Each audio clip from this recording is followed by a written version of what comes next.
চায়নাতে যারা প্রথম আসেন তারা অনেকেই জানেন না কিভাবে মেট্রো স্টেশনের টিকিট কাটতে হয়।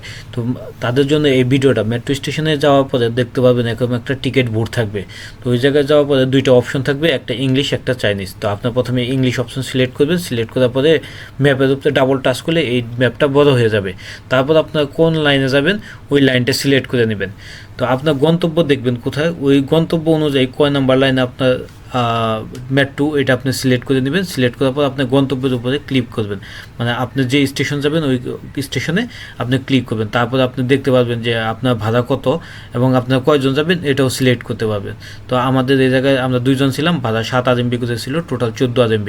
তো 14 RMB করার পরে এই জায়গায় দেখবেন আপনার বিভিন্নভাবে পেমেন্ট করার অপশন আছে, আলিপে, উইচ্যাট এবং ব্যাঙ্ক কার্ড এবং ক্যাশও পেমেন্ট করা যায়।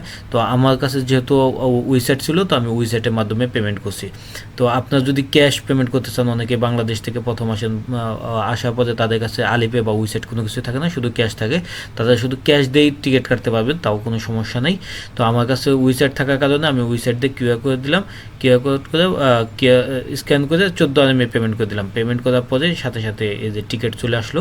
আর আপনাদের যাদের এই আলিপে, উইচ্যাট বা ব্যাঙ্ক কার্ড কিছুই থাকবে না, তারা আপনাদের ক্যাশ দিবেন। এই জায়গায় আরেকটা অপশন আছে, এই যে এই জায়গায় দিলে আপনাদের ক্যাশটা দিলেই অটোমেটিক নিয়ে নেবে, আর এক্সট্রা টাকা যদি থাকে সেটা ব্যাক দিয়ে দেবে। এভাবেই টিকিট